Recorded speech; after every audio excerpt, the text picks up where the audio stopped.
Bonjour à tous et bienvenue sur la chaîne de Corse 5.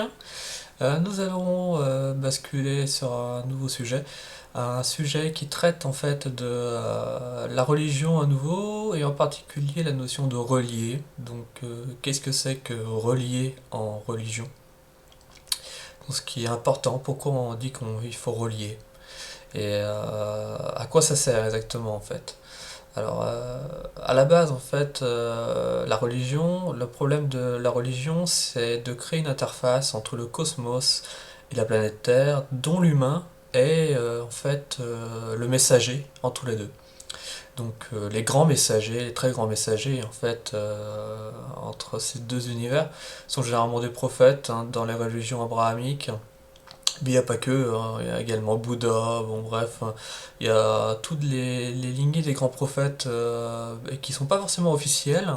Il y a aussi Hermès Trismégiste, Thoth.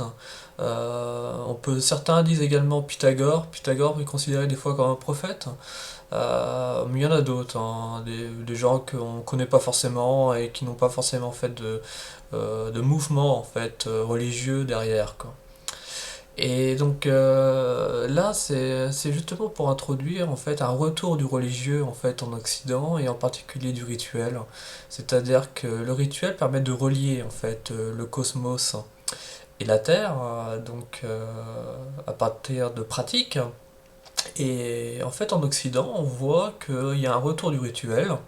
Donc c'est-à-dire que des mouvements comme la Wicca a pénétré en fait énormément la société ces dernières années.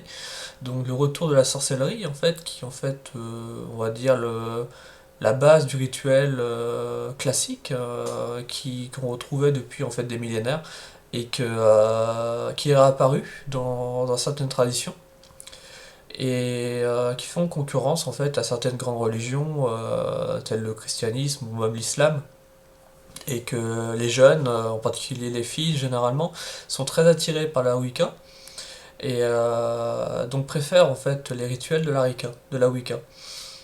Alors c'est pour ça que bon pour relier en fait la matière en fait à relier, il y a différentes pratiques et différentes méthodes pour le faire.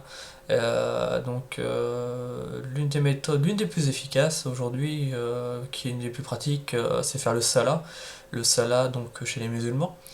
Mais par contre, vous allez être attaché en fait à l'islam et en particulier, si vous lisez le Coran, vous allez être attaché en fait à l'imaginaire arabe et coranique.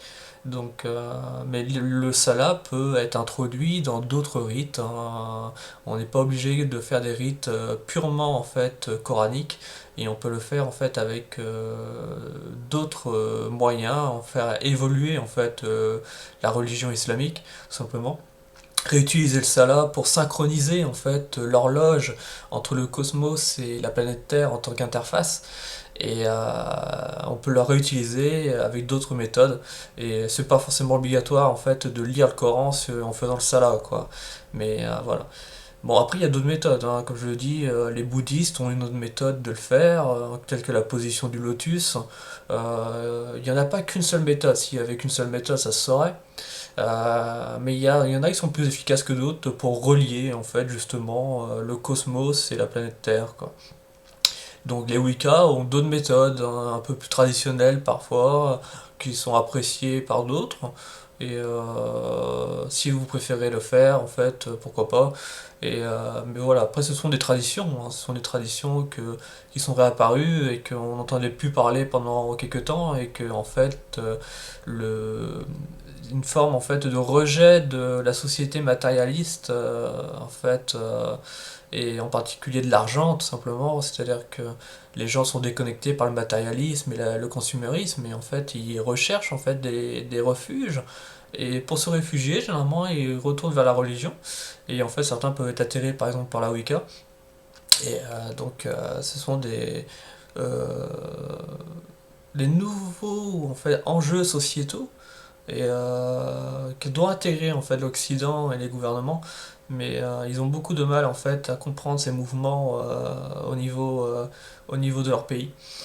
parce qu'en fait ça demande de réguler en fait donc des rites et des fois des sectes, et justement certains pays ne veulent pas entendre parler en fait de sectes qui pourraient en fait par exemple prendre le pouvoir, parce qu'ils ont toujours une certaine peur des ritualistes, parce que par exemple les ritualistes tels que la société de Vril des nazis étaient la base en fait du pouvoir nazi, et en fin de compte ils ont extrêmement peur depuis que les rituels reviennent et qu'en fait ils prennent le pouvoir sur un pays. Donc d'ailleurs en fait c'est ce que a fait la franc-maçonnerie un peu plus tôt en 1789, c'est-à-dire que la Révolution française a été lancée et noyautée en fait par l'intelligentsia française bourgeoise qui était de la franc-maçonnerie. En fait ils ont lancé les mouvements révolutionnaires dans leurs rituels, en fait. Ils ont fait des rituels dans les loges, et en fait, ça a lancé la Révolution française. Donc, c'est pareil pour les nazis. Hein. Les nazis, en fait, la Révolution française, ils ont dénoyauté, en fait, le roi, donc qui était chrétien, normalement, et les francs-maçons ont pris le pouvoir à la place. Et les nazis, eux, ont dénoyauté le chancelier, ont brûlé le Parlement et, en 1933, et en fait, la secte nazie, la société de Vril, en fait, a pris le pouvoir, et donc ont mis en place en fait leur mouvement. Donc voilà, les sectes, en fait, souvent, les gens ont extrêmement peur de ça maintenant, et que ça revienne, que tout simplement qu'ils puissent prendre le pouvoir. Et voilà pourquoi, en fait, il y a une régulation des sectes énormément en France. Hein. En France, la Milivude, c'est en fait l'organisme de surveillance des sectes qui fait extrêmement attention aux gourous, ou alors aux imams, aux prêcheurs, tous ces gens, en fin de compte, qui, euh, qui font l'éducation religieuse, et qu'en fait ils ont extrêmement peur que ça revienne et qu'ils perdent le pouvoir tout simplement, hein. C'est-à-dire que le gouvernement français et la franc-maçonnerie qui dirigent en fait l'État profond, bah en fin de compte ils veulent pas que quelqu'un d'autre s'immisce dans leurs affaires quoi. Donc même si ce soit l'islam, hein, ils veulent pas entendre parler des musulmans à l'Assemblée nationale. Donc on voit bien en fin de compte qu'il y a une rupture au niveau sociétal à ce niveau-là quoi.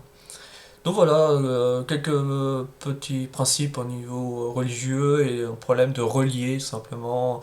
Et pour gouverner, vous avez besoin de relier le cosmos et la Terre. Ceux qui gouvernent généralement relient les deux, quoi. C'est nécessaire pour gouverner.